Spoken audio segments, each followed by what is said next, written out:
So hello everyone, I am Ayush and welcome back to NG code.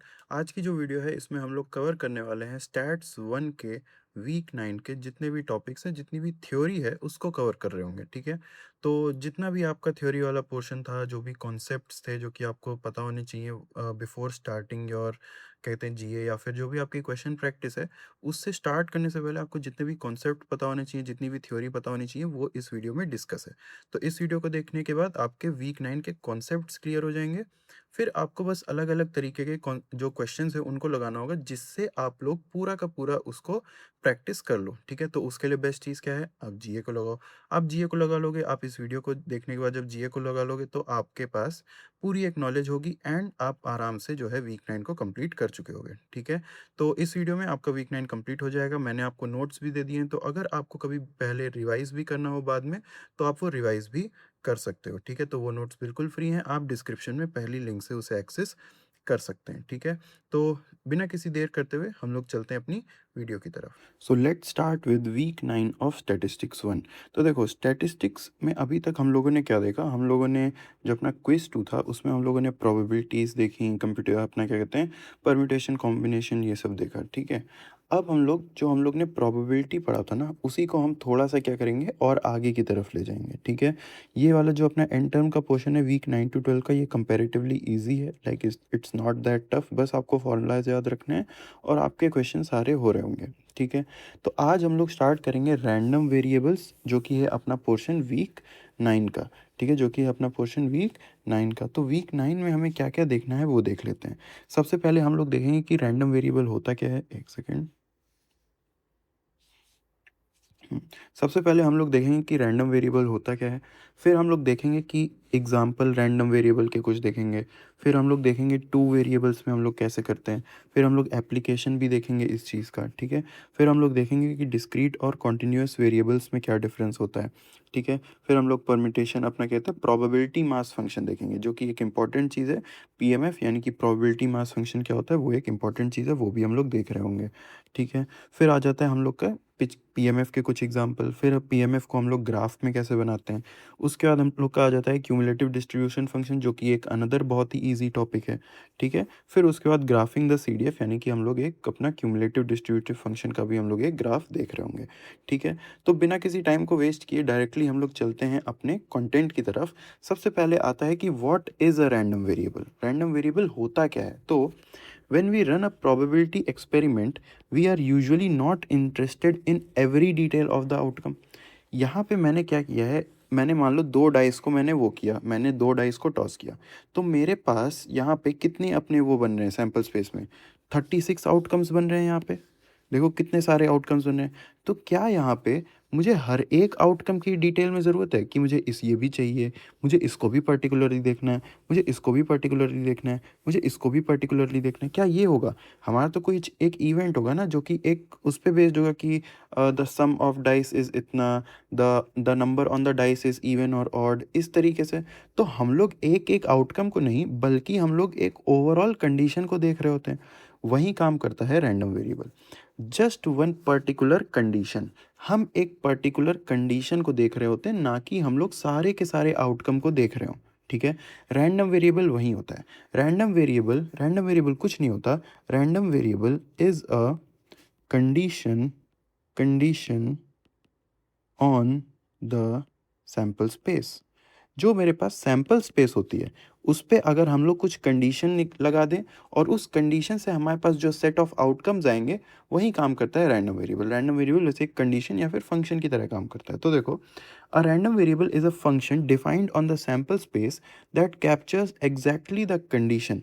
वो केवल condition को capture करेगा, turning each outcome into a number. तो अब हम देखते हैं यहाँ पे each outcome into a number का क्या मतलब है। मान लो हमारे पास ये वाला सैंपल स्पेस था, जहाँ पे हम लोगों ने 2 डाइस को रोल किया था, तो अपने पास ये इतनी बड़ी सैंपल स्पेस बनेगी। ठीक है? अब देखो आगे, not define X as the sum of 2 outcomes. यहाँ पे जो ये एक्स है, इसको ही हम कहते हैं रैंडम वेरिएबल। जो अपनी कंडीशन होगी ना, जो अपनी कंडीशन होगी, वही होता है रैंडम वेरिएबल, ठीक है। तो ये x यहाँ पे रैंडम वेरिएबल है और ये कंडीशन क्या होल्ड कर रहा है, सम ऑफ टू रोल्स, यानी जो मैं अपने डाइस पे रोल करता हूँ उस पे दो डाइस जो मैं रोल करता हूँ उनके जो आउटकम का सम होगा वो हम लोग का क्या होगा, कंडीशन होगा, वो हम लोग का रैंडम वेरिएबल ले रहा होगा। अब एक कॉन्सेप्ट यहाँ पे आ जाता है कि values values that random variable will take, यानी वो क्या क्या वैल्यूज़ होंगी, रैंडम वेरिएबल विल टेक, हाँ, वो क्या क्या वैल्यूज़ होंगी जो अपना रैंडम वेरिएबल ले रहा होगा, और फिर हम लोग क्या करते हैं उन वैल्यूज़ पे क्या प्रोबेबिलिटी है वो निकालते हैं, ठीक है। तो यहाँ पे जो मेरा एक्स है वो क्या है, sum of the outcomes in the two rolls. तो मेरे एक्स की पॉसिबल वैल्यूज़ क्या क्या हो सकती हैं, मान लो 1+1, मान लो 1+1 की जो अपने दो डाइस थे उनमें सबसे दोनों में छोटा आउटकम आया तो मेरे सम कितना आएगा, 2। तो एक्स की वैल्यू एक क्या हो सकती है, 2 हो सकती है, ठीक है। 1+2 में क्या हो सकता है, 3। 1+3 में क्या हो सकता है, 4। फिर इसमें कितनी वैल्यू होगी, 5। इसमें कितनी वैल्यू होगी, 6। इसमें कितनी वैल्यू होगी, 7, ठीक है। तो एक्स की मुझे कितनी वैल्यू अभी तक मिल गई, 1 2 3 4 5 6 वैल्यूज़, ठीक है। अब देखो 2+1 3 ऑलरेडी कवर हो गया, 2+2 4 हो गया, 2+3 5 भी हो गया, 4 6 भी हो गया, 2+5 7 भी हो गया। अब 2+6 8, 8 भी एक वैल्यू मिलेगी। सिमिलरली 3+6 9 भी एक वैल्यू मिलेगी, 4+6 10 भी एक वैल्यू मिलेगी, 5+6 11 एंड 6+6 12। तो मेरे पास यहाँ पे रैंडम वेरिएबल्स की पॉसिबल वैल्यूज़ क्या क्या मिली कि मिनिमम वैल्यू 2 होगी, उसके बाद 3 हो सकती है, 4 हो सकती है, 5 हो सकती है, 6 हो सकती है, 7 हो सकती है, 8 9 10 11 12। आप चाहो तो क्या कहते हैं जितने भी तो अब आप यहाँ पे देखो, जितने भी मेरे पास यहाँ पे आउटकम्स प्रेजेंट है इन सैम्पल स्पेसेस में, उन सैम्पल स्पेसेस में आप ये वाली कंडीशन लगाओ, आपको पॉसिबल वैल्यूज़ क्या क्या मिलती हैं। पॉसिबल वैल्यूज़ आपको यही मिल रही होंगी 2 से लेकर 12 तक, इनके अलावा आपको कोई भी वैल्यू अलग से नहीं मिल रही होगी। तो हम लोग क्या करते हैं, हम लोग बनाते हैं पीएमएफ टेबल। इसको हम कहते हैं प्रोबेबिलिटी मास फंक्शन। इसको हम क्या कहते हैं, प्रोबेबिलिटी मास फंक्शन। टेबल कहते हैं, प्रोबेबिलिटी मास फंक्शन क्या होता है वो मैं अभी बताता हूँ। ये जो टेबल है इसमें हम क्या करते हैं, हम लोग जो रैंडम वेरिएबल है उसकी वैल्यूज़ को लिखते हैं कि रैंडम वेरिएबल की पॉसिबल वैल्यूज़ क्या क्या हैं वो लिख दिया आपने। फिर जो नीचे वाला कॉलम है उसमें हम लोग क्या लिखते हैं कि जो ये रैंडम वेरिएबल की वैल्यू है इस वैल्यू पे मेरे पास कितनी प्रोबेबिलिटी बन रही है। तो अगर x इज इक्वल्स टू मान लो है xi, तो probability of x is equals to xi। अब इसको हम कहते हैं पीएमएफ, इसको हम कहते हैं पीएमएफ। ये क्या होता है, प्रोबेबिलिटी मास फंक्शन। जो भी वैल्यू मेरा रैंडम वेरिएबल ले रहा होगा उस वैल्यू पे क्या प्रोबेबिलिटी बन रही है मेरे पास अपने सिनेरियो में, उसको हम कहते हैं पीएमएफ। तो ऐसे करके हम लोग रैंडम वेरिएबल की हर एक वैल्यू पे प्रोबेबिलिटी को निकाल रहे होंगे। अब ये प्रोबेबिलिटी कैसे निकलेगी, अब देखो यहाँ पे, जब मेरा सम इज इक्वल्स टू 2 है, जब मेरा सम इज इक्वल्स टू 2 है तो अपनी प्रोबेबिलिटी कैसे निकलती है, फेवरेबल अपॉन टोटल, ठीक है। तो टोटल आउटकम्स मेरे पास कितने हैं, 36। तो 36 में से वो वाले आउटकम्स जिनमें जो सम हो वो 2 आ रहा हो, तो 2 कहाँ पे आ रहा है, 2 सम केवल 1 और 1 में आएगा, कहीं और पे तो आ नहीं सकता। 1+1 2 होता है और किसी को भी डाइस को सम करो तो 2 नहीं आएगा। तो केवल एक ही आउटकम है जो कि इसे सेटिस्फाई कर रहा है, तो 1/36 हो गई इसकी प्रोबेबिलिटी, ठीक है। फिर उसके बाद 3, 3 कब कब आ सकता है, 3 आ सकता है जब मेरे पास आउटकम में क्या हो, 1,3 या फिर सॉरी 1,2 या फिर 2,1, इसमें मेरे पास आ सकता है क्या कहते हैं, तो इसकी प्रोबेबिलिटी कितनी हो जाएगी, 2/36। फिर 4 मेरे पास कब कब कब आ सकता है, 1,3 एक हो गया, 3,1 ए दूसरा हो गया, 2,2 पे भी आ सकता है, तो इसकी प्रोबेबिलिटी कितनी हो जाएगी, 3/36, ठीक है। फिर 5 मेरा कब कब आ सकता है, 5 आ सकता है 1,4 पे, 4,1 पे, 2,3 पे, 3,2 पे, ठीक है। और किसी पे आएगा क्या 5, नहीं, बस। तो ये मेरे पास फिर इसकी कितनी प्रोबेबिलिटी हो जाएगी, 4/36। तो ऐसे करके हर एक रैंडम वेरिएबल की वैल्यू पे हम लोग क्या करते हैं, प्रोबेबिलिटी को निकाल रहे होते हैं। तो यही होता है अपना क्या कहते हैं, रैंडम वेरिएबल के लिए हम लोग इस टेबल को बनाते हैं। इस टेबल को ही हम बेसिकली इसको कहते हैं पीएमएफ, लेकिन इस टेबल को ही हम जनरली कंसिडर करते हैं एज पीएमएफ, ठीक है। इस पूरी जो ये टेबल है कि वहाँ पे x की हर एक वैल्यू लिखी है, यानी अपने रैंडम वेरिएबल की वैल्यू लिखी है, उस पर्टिकुलर वैल्यू पे मुझे क्या प्रोबेबिलिटी मिलती है मैं उसको नीचे लिखता हूँ, ठीक है। तो यहाँ पे अगर मतलब है कि x इज इक्वल्स टू 2, तो नीचे क्या बन जाएगा, probability of x is equals to 2, यानी प्रोबेबिलिटी बताओ जब मेरे रैंडम वेरिएबल में वैल्यू क्या है, 2 है। सो इस तरीके से हम लोग जो है पीएमएफ को कंस्ट्रक्ट करते हैं। तो अब आप लोग को एक अच्छा खासा आइडिया लग गया होगा। अब हम चलते हैं यहाँ पे आगे। तो यहाँ पे क्या है, x is equals to 7 most likely sum. सबसे ज़्यादा सम आने वाला कौन सा है अपने पास, 6/36 यानी कि 7। 7 जो है वो सबसे ज़्यादा बार क्या कहते हैं हमें सम मिलता है। ठीक है, नेक्स्ट हम देखते हैं two random variables one sample space. एक सैम्पल स्पेस है, उस पर मेरे पास दो रैंडम वेरिएबल्स हैं। तो वहाँ पे कैसे चीज़ होगी, देखो The sample space can carry more than one random variable. Each just ask a different question about the outcome. अगर दो रैंडम वेरिएबल हैं उसका क्या मतलब होगा, x में कोई एक कंडीशन होगी, y में कोई दूसरी कंडीशन होगी, सिंपल सी बात है। ठीक है, तो हमने यहाँ पे y में एक कंडीशन ले ली कि y एक रैंडम वेरिएबल था, उसमें कंडीशन ले ली lesser of the two dice values. तो अब आप लोग यहाँ पे वीडियो को पॉज करो और ज़रा बताओ कि y की पॉसिबल वैल्यूज़ क्या क्या हो सकती हैं। जैसे हम लोग ने x की पॉसिबल वैल्यूज़ निकाली थी, वैसे ही y की पॉसिबल वैल्यूज़ क्या क्या हो सकती हैं। y की जो अपने पास कंडीशन है वो है lesser of two dice values, यानी कि जो मैं अपने दो डाइस को उछाल रहा हूँ उनमें से जो लेसर होगा वो अपने y में आएगा। तो y की पॉसिबल वैल्यूज़ क्या होगी ये आप लोग बताओ। ठीक है, तो अब मैं बता देता हूँ। 1,1 में दोनों ही सेम है तो y की वैल्यू क्या हो सकती है, 1 हो सकती है। ठीक है, 1,2 में इसमें भी 1 ही होगी लोअर, इसमें भी 1 ही होगी, तो इन सब में तो 1 ही होगी पहली रो में। सेकंड में देखो 2,1 वही होगा। फिर y की सेकंड वैल्यू हमें क्या मिलेगी, 2। ठीक है, फिर y की जो हमें थर्ड वैल्यू हमें क्या मिलेगी, 3। फिर हमें मिलेगी y की फोर्थ वैल्यू कि वो 4 होगा लोएस्ट, फिर 5 होगा लोएस्ट, फिर उसके बाद 6 भी हो सकता है लोएस्ट। तो y की जो पॉसिबल वैल्यूज़ हैं वो हमें क्या मिल रही हैं, वो हमें मिल रही हैं 1 से लेके 6 तक। ठीक है, 1 से लेके 6 तक। यहाँ पे हम लोगों ने इक्वल वैल्यूज़ को भी कंसिडर किया है कि वो क्या हो रही हो, अपना लोअर वैल्यू हो रही हो। तो अब हमें बताना है कि इनमें अपने पास प्रोबेबिलिटी कितनी होगी, कि 1 की प्रोबेबिलिटी कितनी है। अब ज़रा आप लोग बताओ, इसको भी आप लोग बताओ कि y इज इक्वल्स टू 1 पे आपको probability of y is equals to 1 क्या मिल रहा होगा। टोटल आउटकम्स आपके पास 36 हैं, तो 1 आपको कहाँ कहाँ पे मिल रहा होगा, 1 2 3 4 5 6। ठीक है, 6। उसके बाद 2,1 भी 1 छोटा है, यहाँ पे भी आपको 1 मिल जाएगा। और कहीं पे मिलेगा, यहाँ पे 3,1 4,1 5,1 6,1। तो टोटल आउटकम्स आपके पास कितने हैं जिसमें 1 छोटा है, 1 2 3 4 5 6 7 8 9 10 11। तो 11/36 इज़ द प्रोबेबिलिटी कि y की वैल्यू क्या हो, 1 हो, कि जो अपना लेसर वैल्यू हो वो क्या आ रहा हो, 1 आ रहा हो। सिमिलरली 2 के लिए आएगी 9/36, 3 के लिए आएगी 7/36, 4 के लिए आएगी 5/36 एंड सो ऑन। तो आप लोग यहाँ पे एक एक वैल्यू पे जो है प्रोबेबिलिटी को खुद से निकाल के चेक ज़रूर कर लेना। ठीक है, फिर हम एक और एग्जांपल यहाँ पे देखते हैं। Example tossing a coin thrice. हम लोग 3 बार एक कॉइन को टॉस करते हैं, तो वहाँ पे अपने पास पॉसिबल आउटकम्स क्या आ रहे होंगे, हेड हेड हेड कि तीनों में हेड आया, या फिर head head tail, head tail head, head tail tail.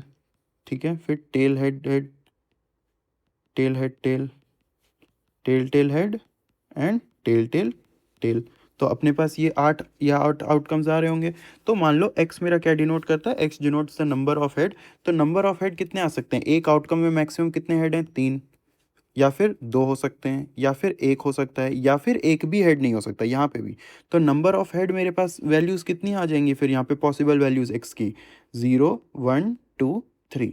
ठीक है, तो आप लोग ये पॉसिबल वैल्यूज़ को फाइंड करने में अभी ज़्यादा ध्यान दो। लाइक आप लोग बेसिक से स्टार्ट करो। सबसे पहले आप लोग देखो कि एक रैंडम वेरिएबल क्या होता है, आपको समझ में आ गया।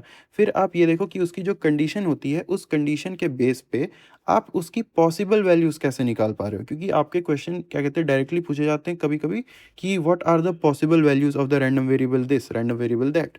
तो वहाँ पे आप इजीली जो है मार्क्स को स्कोर कर रहे होगे। तो पॉसिबल वैल्यूज़ को कैसे निकालते हैं वो आप देखना सीख लो पहले। ठीक है, फिर उसके बाद अब यहाँ पे हमसे बोला है कि x की जो डिनोट करेगा नंबर ऑफ हेड, तो या तो 3 हेड होंगे, या तो 2 हेड होंगे, या फिर एक ही हेड होगा, या एक भी हेड नहीं होगा। तो पॉसिबल वैल्यूज़ क्या बनी, 0 1 2 एंड 3।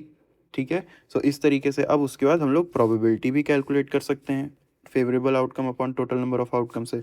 तो 3 हेड के आउटकम कितने हैं, एक, टोटल आउटकम कितने हैं, 8। तो 1/8 मुझे मिला कि 0 x की जब वैल्यू होगी उस पर प्रोबेबिलिटी होगी 1/8।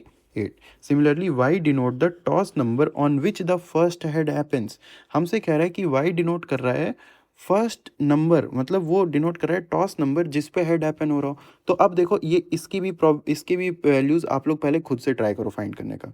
ठीक है, तो यहाँ पे हेड जो है वो मुझे पहले ही टॉस पे मिल गया तो y की वैल्यू 1। यहाँ पे भी मुझे हेड पहले ही टॉस पे मिल गया y की वैल्यू 1। यहाँ पे भी पहले पे ही मिल गया y की वैल्यू 1। यहाँ पे भी पहले ही मिल गया y की वैल्यू 1। यहाँ पे मुझे हेड कहाँ पे मिला है, दूसरे टॉस पे, y की वैल्यू 2।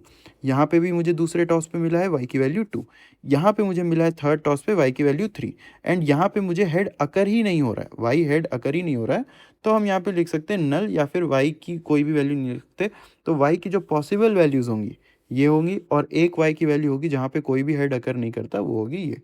ठीक है, अब आप इनकी वैल्यूज़ को फाइंड कर सकते हो। इधर देखो 1 4 बार आया तो आप एक ही बार लिखो 1 2 एंड 3 पॉसिबल वैल्यूज़ हैं, एंड लास्ट में वैल्यू है नील, कि वहाँ पे एक भी हेड अकर नहीं किया। ठीक है, वहाँ पे कभी भी हेड अकर नहीं किया, तो आप कैसे बताओगे कि कौन सा टॉस था जिस पे अपने पास हेड आया हो। ठीक है, फिर आप इनकी प्रोबेबिलिटी को सेम तरीके से कैलकुलेट कर सकते हो। ठीक है, तो काफ़ी इजी है ये, आई होप आप लोगों को समझ में आ रहा होगा।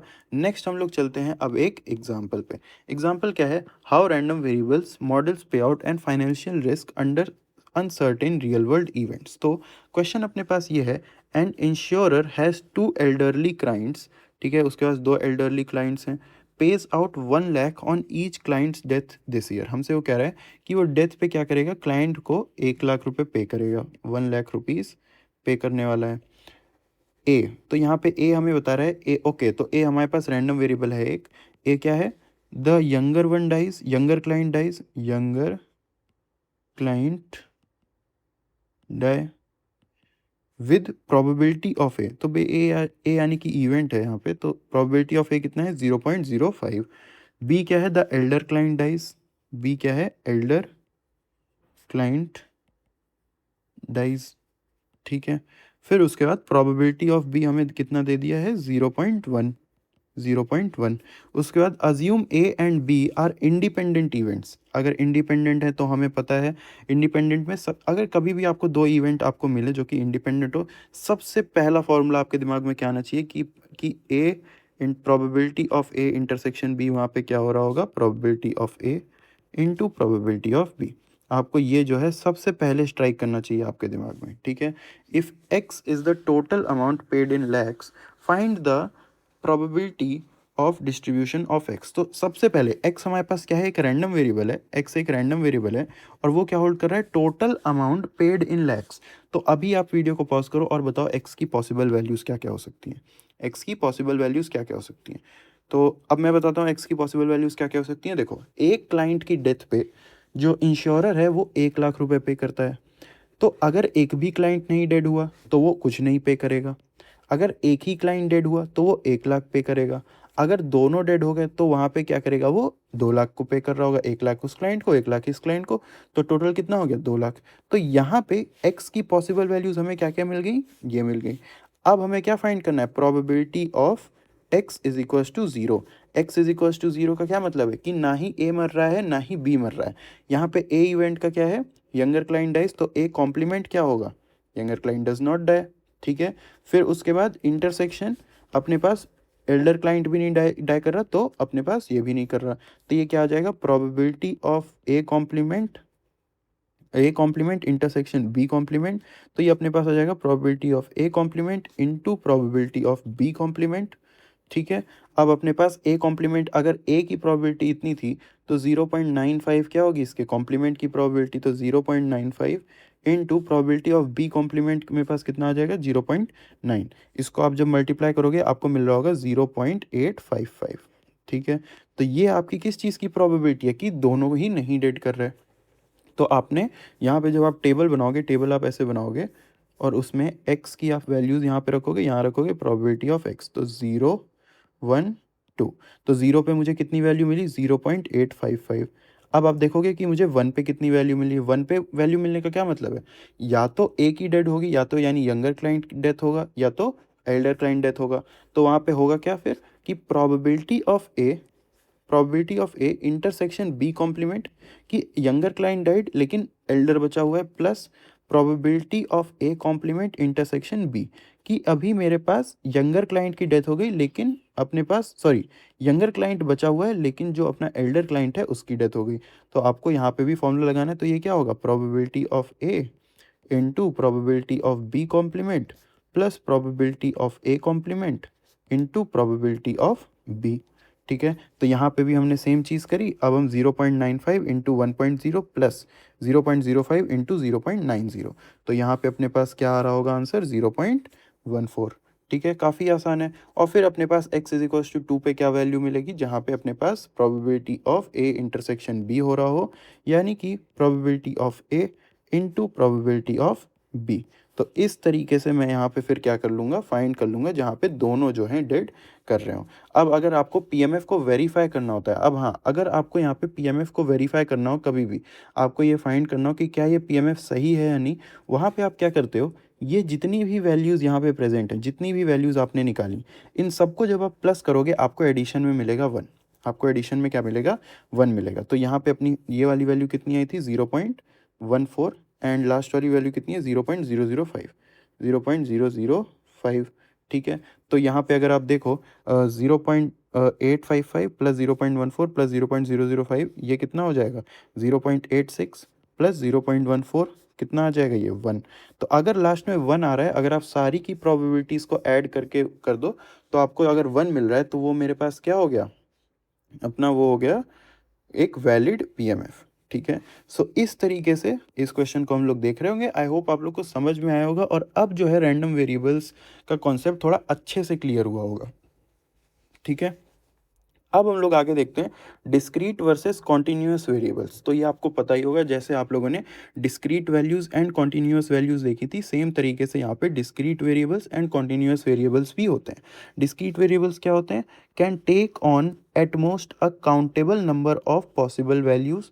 ठीक है, वो countable number of possible values को लेता है। ठीक है, डिस्क्रीट वेरिएबल क्या करता है, काउंटेबल वैल्यूज़ को लेता है। The values are separate points on the number line typically involve counting. जहाँ पे हम लोग काउंट कर सकें, जहाँ पे हम लोग उनको नंबर लाइन पे काउंट कर सकें, वो क्या होते हैं, अपने डिस्क्रीट। लेकिन जहाँ पे अपने पास कंटिन्यूअस क्या होते हैं, जिनको हम लोग काउंट नहीं कर सकते, इनफाइनाइट होते हैं या फिर बहुत ही ज़्यादा डेंस होते हैं, वो अपने क्या हो गए, कॉन्टिन्यूअस।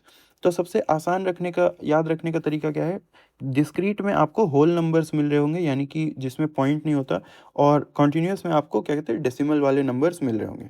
तो यहाँ पे अगर मेरे पास एक ये है अपना अपार्टमेंट कॉम्प्लेक्स का एग्जांपल है, तो यहाँ पे जो अपार्टमेंट नंबर है, ये कौन सा वैल्यू है, देखो यहाँ पे हम लोग इसे काउंट कर सकते हैं, तो ये मेरे पास क्या है, डिस्क्रीट है। फ्लोर भी हम लोग काउंट कर सकते हैं, क्या है, डिस्क्रीट है। बेडरूम भी काउंट कर सकते हैं, क्या है ये, अपने पास डिस्क्रीट है। साइज़ देखो, सारे पॉइंट्स में वैल्यूज़ हैं, क्या आप इसको काउंट कर सकते हो, क्या आप 900.23 काउंट कर पाओगे, नहीं। तो ये क्या हो गया, कॉन्टीन्यूअस। साइज़ क्या है, एक कॉन्टीन्यूअस वेरिएबल। बेडरूम क्या है, डिस्क्रीट वेरिएबल। फ्लोर क्या है, डिस्क्रीट वेरिएबल। फिर डिस्टेंस फ्रॉम लिफ्ट, ये क्या है अपने पास, एक कॉन्टीन्यूअस वेरिएबल। ठीक है, सो इस तरीके से हम लोग यहाँ पे देख रहे होते, तो नंबर ऑफ बेड अपने पास क्या हो गया, डिस्क्रीट। फ्लोर नंबर क्या हो गया, डिस्क्रीट। वहीं size of apartment, distance of apartment from lift क्या हो गया, कॉन्टिन्यूस। ठीक है, तो मोर एवरीडे एग्जांपल्स यहाँ पे क्या है, डिस्क्रीट वेरिएबल्स में आपके पास क्या आ जाएगा, number of peoples in a household, number of languages a person speaks, ठीक है, और number of spelling mistakes in a report. तो ये सारी चीज़ें काउंटेबल हैं, ये सारी चीज़ हम लोग नॉर्मली काउंट कर सकते हैं। वहीं कॉन्टिन्यूस क्या हो जाएगा, टेम्परेचर ऑफ पर्सन, क्या आप काउंट कर सकते हो, नहीं कर सकते। Height of person, speed of a vehicle, time taken to write exam, ये सब आपके पास कॉन्टीन्यूअस वेरिएबल्स हो गए। ठीक है, तो ये डिफरेंस था अपना डिस्क्रीट एंड कॉन्टीन्यूअस वेरिएबल्स में। नेक्स्ट हम लोग चलते हैं अपने इंपॉर्टेंट टॉपिक पे, जो कि है अपना प्रोबेबिलिटी मास फंक्शन, यानी कि पीएमएफ। तो ये मैंने आप लोगों को पहले ही बता दिया, पीएमएफ क्या होता है। हम लोग बेसिकली रैंडम वेरिएबल्स की हर एक वैल्यू निकालते हैं, उन हर एक वैल्यू के लिए हम लोग जो प्रोबेबिलिटी निकाल रहे होते हैं, उसी को हम कहते हैं पीएमएफ, उसी को हम क्या कहते हैं, पीएमएफ कहते हैं। तो डेफिनेशन एंड कोर प्रॉपर्टीज क्या है, let X be a discrete random variable with possible values x1 till xn, the PMF px gives the probability of each value. तो जितनी भी वैल्यू मेरे पास रैंडम वेरिएबल x ले रहा होगा, उन सारी वैल्यूज पे जो प्रोबेबिलिटी आ रही है, वो अपना कौन देता है, पीएमएफ देता है। तो probability of x is equals to X I, यानी कि कोई भी वैल्यू एक्स आई पे जो प्रोबेबिलिटी बन रही होगी, उसको हम P of small P of X I से रिप्रेजेंट कर सकते हैं। यही अपना क्या होता है, पीएमएफ होता है। ठीक है, अब किसी भी वैल्यू के लिए पीएमएफ हमेशा क्या होगा, greater than is equals to zero. कभी भी पीएमएफ नेगेटिव नहीं हो सकता। ठीक है, कभी भी पीएमएफ नेगेटिव नहीं हो सकता। और जो वैल्यूज़ मेरा रैंडम वेरिएबल ले रहा है, पीएमएफ केवल उन्हीं पे एग्जिस्ट करेगा।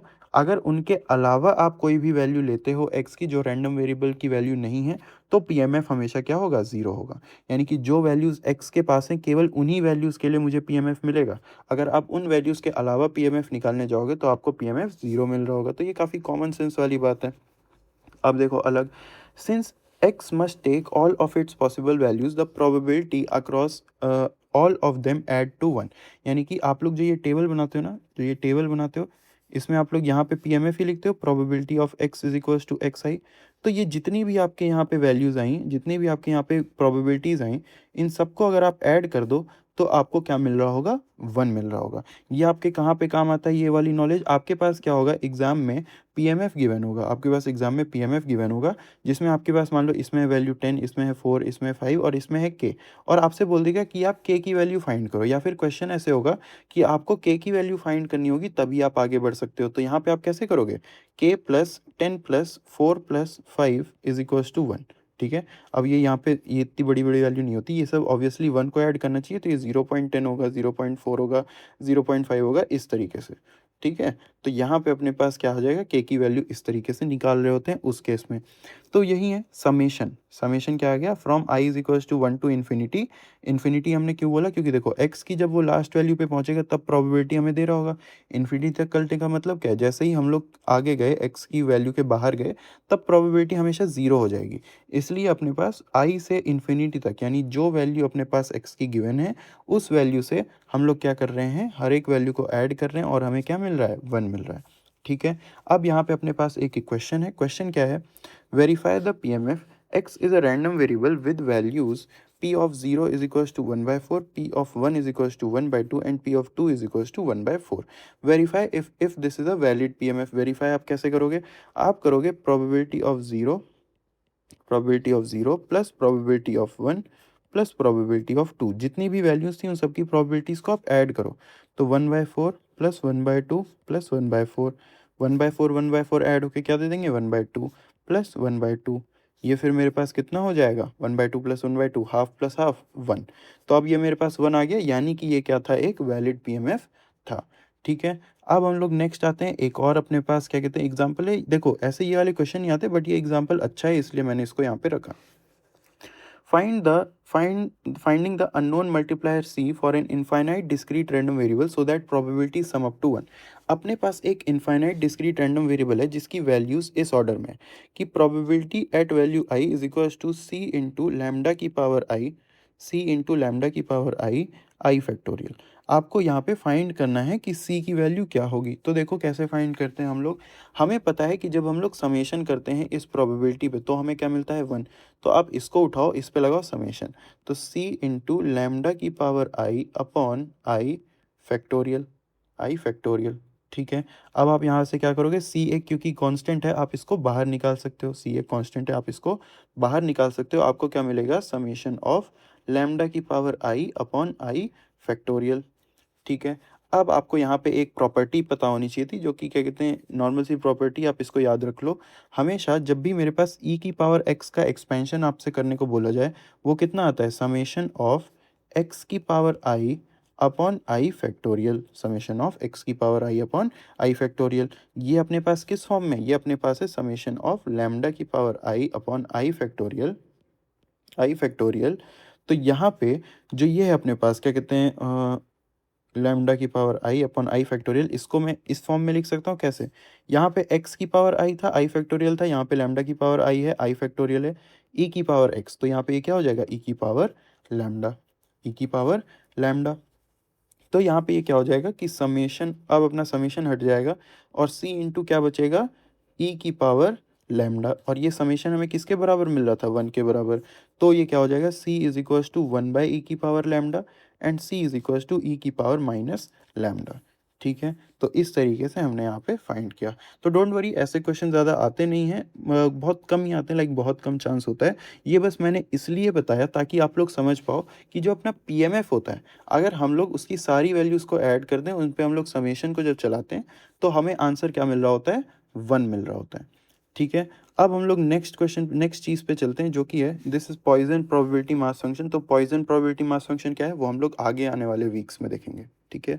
अब हम देखते हैं graphic a probability mass function. अगर मुझे एक पीएमएफ का ग्राफ बनाना हो तो वो मैं कैसे बनाऊंगा? बहुत ही आसान है।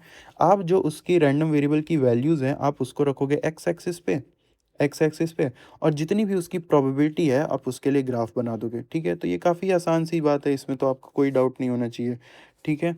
अब अगर हम लोग टू डाइस सम जो हम लोगों ने सबसे स्टार्टिंग में देखा उसका हम लोग ग्राफ बनाए तो कैसे बनेगा?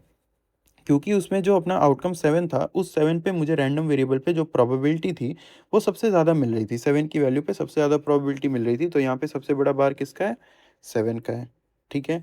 सो इस तरीके से हम लोग यहाँ पे, अब मेरा जो रैंडम वेरिएबल था वो 2 से लेकर 12 तक वैल्यूज़ को ले रहा था, तो यहाँ पे भी अपने ग्राफ में सारी वैल्यूज़ को इंक्लूड किया गया है। अब अगर मुझे इसको वेरीफाई करना हो, ठीक है, वेरीफाई करना हो, आप सारी प्रोबेबिलिटीज़ को ऐड कर लो, तो आपको यहाँ पे क्या मिलेगा? 1 ही मिल रहा होगा। 36/36 आपको कितना मिला?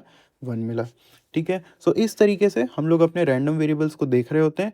अब जो अपने पास नेक्स्ट चीज़ आती है जो कि है क्यूमुलेटिव डिस्ट्रीब्यूशन फंक्शन। तो देखो, आप लोगों ने पहले सुना होगा क्यूमुलेटिव फ्रीक्वेंसी के बारे में। क्यूमुलेटिव फ्रीक्वेंसी के बारे में वो क्या होती है? अगर आपके पास फ्रीक्वेंसी ऐसे गिवन हो 5, 10, फिर उसके बाद 6, 2, 4, तो आप क्यूमुलेटिव फ्रीक्वेंसी सी एफ कैसे निकालते थे? ये 5 यहाँ पे आया, आपने इससे नेक्स्ट वाली प्लस की 15 हो गया, फिर नेक्स्ट वाली प्लस की कितनी हो गई? 21, फिर नेक्स्ट वाली 23, फिर नेक्स्ट वाली 27। तो आपको यहाँ पे 27 क्या मिला? 27 आपको मिला क्यूमुलेटिव फ्रीक्वेंसी। आप ऐड करते हुए चले गए। सेम तरीके से ही होता है क्यूमुलेटिव डिस्ट्रीब्यूशन फंक्शन। जैसे कि अपने पास पीएमएफ होता है, उसकी हर एक वैल्यू पे हमें कुछ प्रोबेबिलिटीज़ मिल रही होती हैं। इन प्रोबेबिलिटीज़ को जब मैं इसका सीडीएफ निकालने जाऊँगा तो एक पर्टिकुलर वैल्यू पे सीडीएफ क्या होगा? इस वैल्यू से इससे पहले तक जितनी वैल्यूज़ हैं सारी की सारी प्रोबेबिलिटीज़ का सम, सारी की सारी प्रोबेबिलिटीज़ का सम होता है। तो the given the C D F F gives the probability that X is at most a given value. At most C D F हमें क्या देता है? अगर हम कैपिटल एफ से हम सी डी एफ को रिप्रेजेंट करते हैं और इसमें मैं कोई डालता हूँ वैल्यू एक्स आई, ये हमें क्या बताता है? Probability of X less than is equals to X I. यानी कि प्रोबेबिलिटी रैंडम वेरिएबल एक्स की जहाँ पे वैल्यूज़ क्या हो? मैक्स टू मैक्स एक्स आई हो, एट मोस्ट क्या हो? एक्स आई हो। तो अगर ये आपको समझने में टफ लग रहा है तो मैं आपको बताता हूँ सिंपल सा तरीका कि कैसे हम लोग सी डी एफ को कैलकुलेट करते हैं जब हम लोग के पास अभी ये डिस्क्रीट रैंडम वेरिएबल है। कैसे हम लोग करते हैं? देखो, ये अपना बना P of X is equals to X I. हम लोग किस तरीके से निकालते हैं? Capital F of X I हम लोग कैसे निकालते हैं? तो जब मेरे पास वैल्यू 1 है तब मेरे पास सी डी एफ क्या होगा? डायरेक्टली ये वाली वैल्यू हो जाएगी, डायरेक्टली ये वाली वैल्यू हो जाएगी। जब मेरे पास x की वैल्यू 2 है वहाँ पे सी डी एफ क्या होगा? ये वाली वैल्यू प्लस इससे जो वैल्यू आई थी पहले वो वाली वैल्यू, तो 1/2 प्लस 1/4, तो 1/2 प्लस 1/4। फिर इस वैल्यू पे क्या होगा? इस वैल्यू पे जब हम सी डी एफ निकालने जाएंगे ये वाली वैल्यू प्लस ये वाली वैल्यू प्लस ये वाली वैल्यू, तीनों को प्लस करना होगा, तो वो क्या आ जाएगा? 1/8 प्लस 1/2, ठीक है, प्लस 1/4। फिर हम लोग इस वैल्यू पे निकालेंगे तो हमें क्या मिलेगा? ये वाली वैल्यू प्लस ये वाली वैल्यू प्लस ये वाली वैल्यू प्लस ये वाली वैल्यू। तो यहाँ पे बेसिकली हो क्या रहा है? हम लोग क्यूमुलेट करते हुए जा रहे हैं, हम लोग क्यूमुलेट करते हुए जा रहे हैं, एक्यूमुलेट कर रहे हैं हम लोग सारी वैल्यूज़ को। ठीक है।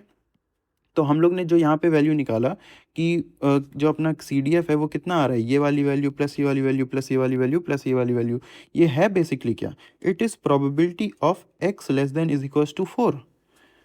एक्स की वैल्यू, रैंडम वेरिएबल एक्स की वैल्यू एटमोस्ट 4 हो सकती है। तो उसमें कौन कौन सी वैल्यू आ गई? ये आ गई, ये आ गई, ये आ गई, ये आ गई, और यहीं पे हमें क्या मिल रहा था? सी डी एफ मिल रहा था। अगर इस वैल्यू पे देखो तो क्या होगा? Probability of X less than is equals to 2। यानी कि आपने 1 लिया, 2 लिया एटमोस्ट, इन दोनों को प्लस करके आपने क्या किया? स्टोर कर दिया आपके C D F of X में। ठीक है। तो सी डी एफ यही होता है, हम लोग एक एक करके अपनी जो प्रोबेबिलिटीज़ हैं उनकी वैल्यूज़ को ऐड करते हुए जाते हैं। ठीक है। तो यहाँ पे F of A sum every P M F value below A, यानी जो भी अपने पास हम लोग वैल्यू पे हम सी डी एफ निकालना चाहें तो इस वैल्यू से लेके इससे पहले जितनी भी वैल्यूज़ हैं उन सारी नीचे वाली वैल्यूज़ का हम लोग सम कर देते हैं। वो हमें क्या मिलता है यहाँ पे फिर? कैपिटल एफ ऑफ ए, यानी कि C D F of A, cumulative distributive function of A. Below the smallest value of X nothing has happened yet. ठीक है। तो अपने पास यहाँ पे क्या है कि ये जो अपने पास 1 है, 1 से नीचे तो कोई वैल्यू होगी नहीं, तो वही चीज़ यहाँ पे कह रहा है कि 1 के नीचे आप जाओगे तो कुछ नहीं होगा, तो हम लोग केवल 1 पे निकालते हैं, हम लोग केवल 1 पे यहाँ पे निकाल रहे होंगे। ठीक है। ओके, अब यहाँ पे उसने क्या बोला, नथिंग हैज़ हैपेंड इट, तो एफ ऑफ ए यहाँ पे क्या है। अब उसके बाद once A passes X, X is equals to one is included, यानी कि आप क्या कर रहे हो, अब यहाँ पे one is less than is equals to A less than two, यानी कि आप अभी टू पे नहीं पहुँचे हो, आप वन तक ही हो। तो ये आपके पास क्या है, ये वन तक ही है आपके पास वैल्यू, यानी कि ये बेसिकली क्या है, ये अभी आपकी है कि आप वन पे ही हो। आप इससे कंफ्यूज मत होना कि one less than is equals to A less than two. यहाँ पे देखो, टू पे मेरे पास इक्वल्स नहीं है, वन पे मेरे पास इक्वल्स है, तो मैं केवल वन को ही ले रहा हूँ, तो क्यूमुलेटिव डिस्ट्रीब्यूटिव फंक्शन कितना आएगा, 1/4 आएगा। ठीक है, फिर यहाँ पे टू पे है तो हम लोग टू और वन को ऐड कर रहे होंगे, फिर यहाँ पे थ्री पे है तो हम लोग थ्री को, टू को और वन तीनों को ऐड कर रहे होंगे। यहाँ पे अपने पास फोर आ गया, तो वहाँ पे हम लोग सारी जो वैल्यूज़ हैं उन सबको प्लस कर रहे होंगे। ठीक है, और जब आप लोग लास्ट वैल्यू पे पहुँचते हो, जब आप लोग लास्ट वैल्यू पे पहुँचते हो, तो वहाँ पे CDF आपको हमेशा क्या मिलेगा, वन मिलेगा। CDF आपको हमेशा लास्ट वैल्यू के लिए क्या मिलता है, वन मिलता है। ठीक है, अब हमारे पास यहाँ पे मान लो एक क्या कहते हैं ग्राफ टाइप, एक अपने पास प्रॉब्लम टाइप का है, जहाँ पे हमसे बोल रहा है कि वन से छोटे पे ज़ीरो है, वन से टू के बीच में, तो ऐसा मान लो कि ये अपने पास इसकी जो PMF है वो कैसे बन रखी है, PMF ऐसे बन रही होगी, यहाँ पे लेस देन वन है, इक्वल्स टू वन यहाँ पे हुआ है, तो हम कह सकते हैं वन पे कितनी प्रोबेबिलिटी आ रही होगी, कुछ आ रही होगी। CDF हमें दे रखा है 0.25, ये कैपिटल F है ना, तो CDF दे रखा है। फिर उसके बाद अपने पास क्या है, टू कुछ वैल्यू आ रही होगी प्रोबेबिलिटी की एंड 0.75, फिर उसके बाद थ्री कुछ वैल्यू आ रही होगी प्रोबेबिलिटी की 0.875, और फिर फोर कुछ वैल्यू आ रही होगी एंड 1.00। अपने पास इस तरीके से हुआ है। अगर मैं इसका ग्राफ बनाऊंगा तो इसका ग्राफ कैसे बनता है, ग्राफ इसका ऐसे बनता है, ज़ीरो पे इंक्लूडेड नहीं है, वन तक है, तो अभी तो ज़ीरो है, अभी तो ज़ीरो है, अभी तो हमने कितना किया, ज़ीरो किया। जैसे ही मैं वन पे पहुंचा, जैसे ही मैं वन पे पहुंचा, वैसे ही प्रोबेबिलिटी कितनी हो गई, 0.25। फिर जैसे ही मैं टू पे पहुंचा तब कितनी होगी, 0.75। जैसे ही मैं थ्री पे पहुंचा तब कितनी होगी, 0.875। फिर जैसे ही मैं फोर पे पहुंचा तब कितनी हो गई, वन। सो इस तरीके से जो है अपना CDF का ग्राफ बन रहा होता है। ये एक पीस वाइज ग्राफ होता है, यानी कि ये ऐसे पीसेज में यहाँ पे चलता है। ठीक है, नॉन डिक्रीजिंग होता है, कभी भी जो मेरा CDF होता है नॉन डिक्रीजिंग होता है, यानी कि ऐसा नहीं हो सकता कि आपने एक वैल्यू पे आपने कुछ CDF निकाला, उसके नेक्स्ट वैल्यू पे जो आप CDF निकालने जा रहे हो वो कम आ जाए, वो कम नहीं आएगा, वो ज़्यादा ही आएगा या तो सेम आएगा। ठीक है, लिमिट्स एट इन्फिनिटी, इसका मतलब क्या है कि अगर आप अपने क्या कहते हैं माइनस इन्फिनिटी पे वैल्यू पे आप PMF निकालने जाओ, CDF निकालने जाओ, तो वो ज़ीरो आता है, और प्लस इन्फिनिटी पे क्या आता है, वन, क्योंकि आप वहाँ पे वैल्यूज़ के आगे चले गए हो तो वन, अभी आप वैल्यूज़ पे आए नहीं हो, यानी कि वैल्यूज़ से पीछे हो तो ज़ीरो। फिर राइट कॉन्टिन्यूस का क्या मतलब है कि F of A is equals to limit X tends to A plus F of X. तो ये बेसिकली इतना ज़्यादा डिफिकल्ट आपको करने की ज़रूरत नहीं है। आप बस ये समझो कि अगर ए पे वैल्यू पूछ रहा है CDF की, उसका मतलब क्या है, उस वैल्यू से उससे पहले तक जितनी वैल्यूज़ हैं उन सारी वैल्यूज़ पे क्या प्रोबेबिलिटीज़ आई है उनका सम। ठीक है, अब हम लोग यहाँ पे रैप अप करते हैं। तो हमने क्या देखा, random variables turns outcome of an experiment into numbers we can work with. PMF P of xi gives the probability of each value directly. All its values are non-negative and add up to 1. ठीक है, the CDF f of a accumulates probability up to a point. For a discrete random variable it's always a step function. तो ये अपने पास discrete random variable के लिए। ठीक है, discrete random variable, अभी तक हम लोग ने जो पढ़ा that was discrete random variable, क्योंकि आपने वहाँ पे देखा होगा एक्स की जो वैल्यूज़ आ रही हैं वो काउंटेबल आ रही है, 1 2 3 4, तो ये काउंटेबल वैल्यूज़ है। तो ये यहाँ पे जो ये एक्स है ये क्या है, ये एक डिस्क्रीट रैंडम वेरिएबल है। ठीक है, तो अब जो हमारा वीक 9 है वो कंप्लीट हो चुका है। जितने भी टॉपिक्स थे वो मैंने आपको एक्सप्लेन कर दिए एकदम, क्या कहते हैं, जितना भी मैं डिटेल में जा सकता था मैं गया। मैंने आपको एग्जांपल्स भी दिए हैं। ठीक है, अगर आपको लगता है कि क्वेश्चन प्रैक्टिस अभी आपको बची है तो आप टेंशन मत लो, GA भी आने ही वाला है। इसके बाद वाला वीडियो GA का ही होगा, जहाँ पे मैं अपना क्या कहते हैं वीक 9 का जो GA है उसको कवर कर रहा हूँ। फिर आप लोगों की क्वेश्चन प्रैक्टिस भी वीक 9 के लिए कंप्लीट हो जाएगी, और आपका वीक 9 एक अच्छे तरीके से हो जाएगा। आप किसी भी प्रॉब्लम को फिर कर ले रहे होगे, फिर बस आपको PYQs करने हैं एंड आपका वीक 9 रेडी है। ठीक है, तो आई होप आप लोगों को ये वीडियो अच्छा लगा हो। अगर ये वीडियो अच्छा लगा हो तो चैनल को सब्सक्राइब कर देना एंड वीडियो को कर देना लाइक। एंड आई होप क्या कहते हैं आप लोग को लेक्चर अच्छा लगा हो, एंड मिलते हैं आप लोगों से नेक्स्ट वीडियो में। तब तक के लिए बाय बाय, टेक केयर।